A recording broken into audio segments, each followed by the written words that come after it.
Hello and welcome. This is Mouse Gunner, and we're back with some more From the Depths, continuing on with yet another tutorial. This time we're going to be looking at defensive systems that you can install on a vehicle or fortress. The two systems we're going to be looking at are the anti-missile laser systems and shield projectors. We'll look at the shield projector first, and to get a shield projector, you're just going to go in the build mode. And I already did the ship build ahead of time, which is not normally what I do, but I did this to kind of speed up the process because there's a lot of setup you need to do for these different systems. And I'll go over the process as we go, but just to demonstrate or talk about what I have some fuel tanks here so that our engines, and I have a few different engines here to give us a decent amount of power, will be fueled up. And that's pretty much it outside of the systems we're going to be seeing implemented here. In any case, to get the shield projector, all you're going to do is go to your inventory, and you're going to go under the miscellaneous tab, and in this tab you'll find the shield projector. Now the shield projector has two blocks you can choose from, the shield projector itself and a shield color changer. Now that's something I didn't really talk about when I talked about the laser system, that the laser system also has, which is the ability to change the color of the laser, and to do so you would select the laser colorer. I didn't really go over that because it's not really important to the system itself, but it is something you can do, as you can do with the shield projector. But again, it's not something I'm going to go over.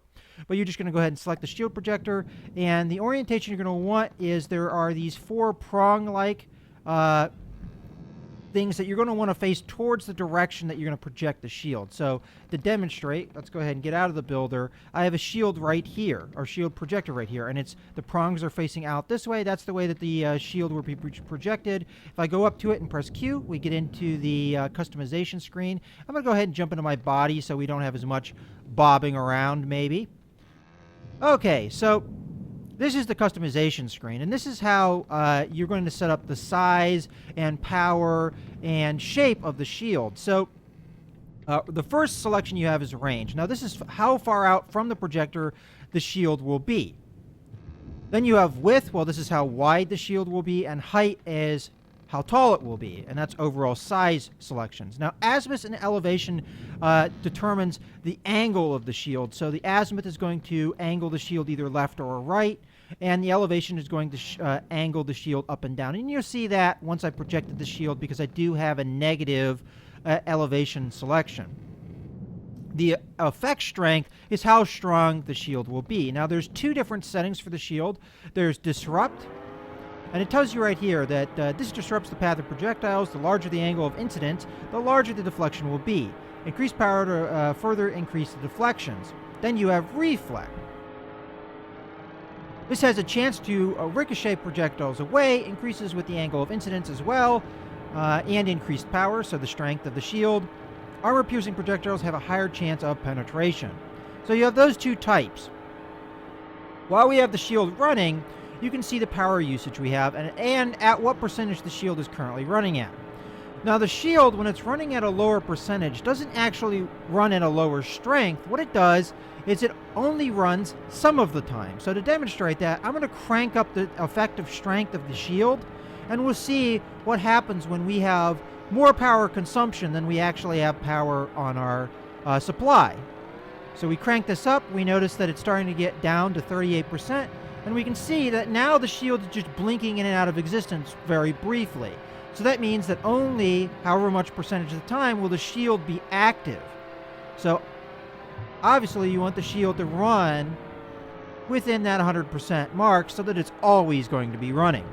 Now out of the two types of reflect and disrupt, I actually don't know too much what the difference is. This is not something I've tested extensively. It seems like reflect is a little bit more effective.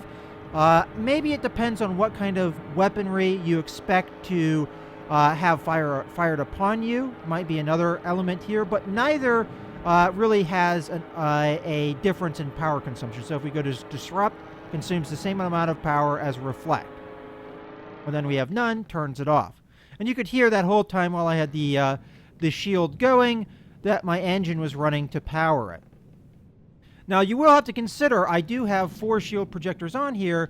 These do drain a lot of power. As you can see, this one shield to run, and let's go ahead and put it up so we can actually see what it looks like.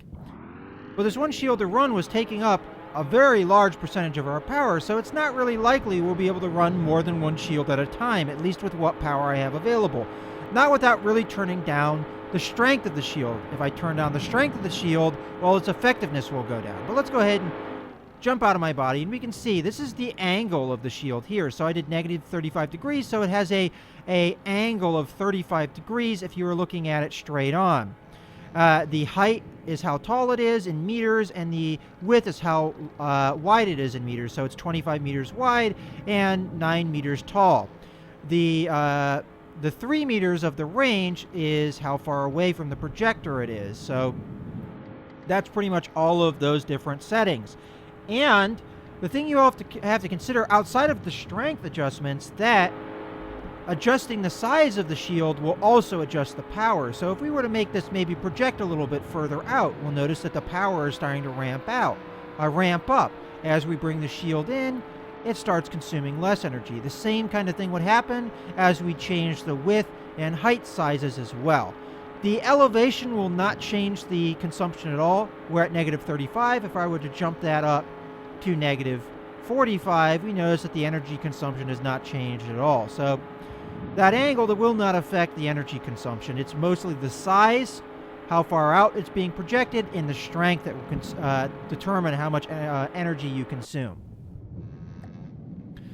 Okay, so that's the shield projectors explained. Let's go ahead and load in an enemy ship here and see them demonstrated. So I'm going to open up, and I'm going to load a Antlion. This is a ship that I don't think we've yet seen as an adversary. And let's figure out, where is that ship? It's over there. So we want the shield on this side to activate. And we're going to choose Reflect. And here comes the cannon fire. And obviously we have something hit the shield. But as you can see, the shells are coming in. When they do hit the shield, they just bounce right on off. I have the shield at enough strength and with enough of an angle, where it was talking about the angle of incidence. Well, this is the angle that the shells are hitting the shield. As I've set this up at a 35-degree angle, any shells coming at me directly will hit that shield at a 35-degree angle, thus increasing its effectiveness. But we can see here that the more shells that they fire, these shells, if they hit the shield, are just going to bounce off. Now, if they were able to lob shells above the shield, well, then that's a problem for us, and the shield wouldn't be as effective. And that's another reason why we might have angled it. And I think we just had a shell actually lob over top the shield. But when we have anything strike the shield, it will just bounce off. So, pretty effective. Let's go ahead and actually destroy enemy vehicles so we can get rid of that guy. Wait for the shells to go away. It looks like that one actually did penetrate in, so possibly it actually went under the shield, bounced off the water, and skipped up into our ship. So that's another thing you have to consider, is with the height of the shield, it's meant more for shells coming straight on, not shells that maybe hit the water and bounce up, which might have been what happened there. Okay, let's go ahead and turn off the shield. And now we have the next defensive system, and this is the anti-missile laser system.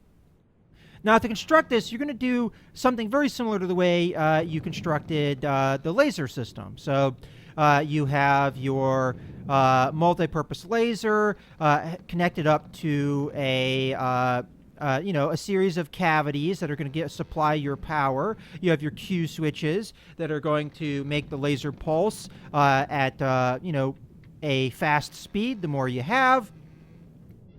And then you have the systems themselves. So let's go ahead and open up our builder so we can see where those are. So under the laser system, over down the lower corner, you have the laser missile defense blocks. Now these require another block for them to work. And it does actually say in this description, use an AI missile warner component to spot the missiles. You cannot manually control these, as far as I understand. You have to have the AI control them, and you also have to have these the missile warning systems for this to work. You can also not attach any optics to this to modify its range or accuracy, which is kind of a limitation of the missile defense system. So as I've built this, what I've done is I've put a lot of these on. to try and increase the likelihood of a hit on the missiles. And we'll talk about the effectiveness of this a little bit later. But we also need the missile warning system. So let's go ahead and see where that is. What you're going to need to do is you're going to need to go under AI.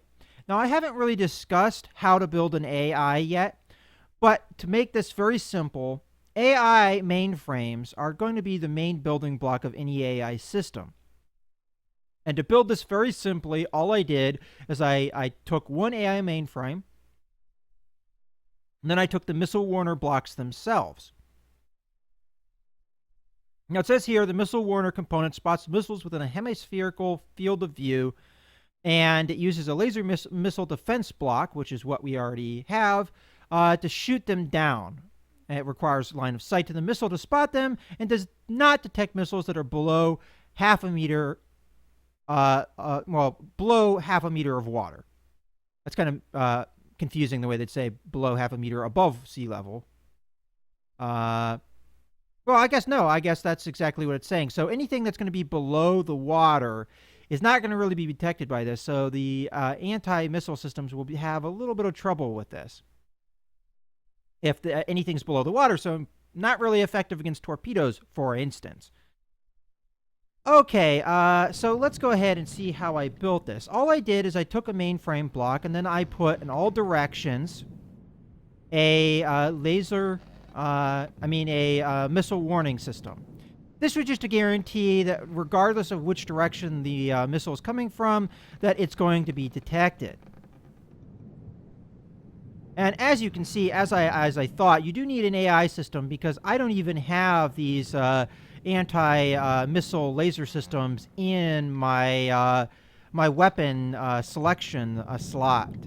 So I'm fairly certain you can't fire them manually. But just to make sure, we'll just go next to one and hit the fire button. Yep, nothing happens. So you can't fire them manually. You will have to have this AI system for it to work. All right, let's go ahead and see how this thing works. And I will give you a disclaimer. With the way I have set mine up, and it could be that this is set up a little bit too simply, not enough power, and maybe not enough of these anti-missile defense blocks. But any case, or missile defense blocks, I guess I should say. Let's go ahead and load in a ship that we know uses missile weapons. And we'll see how effective this is. So let's see, where is the bad guy? Over there. All right, so we see the lasers attacking. And you notice they didn't really stop them, did they?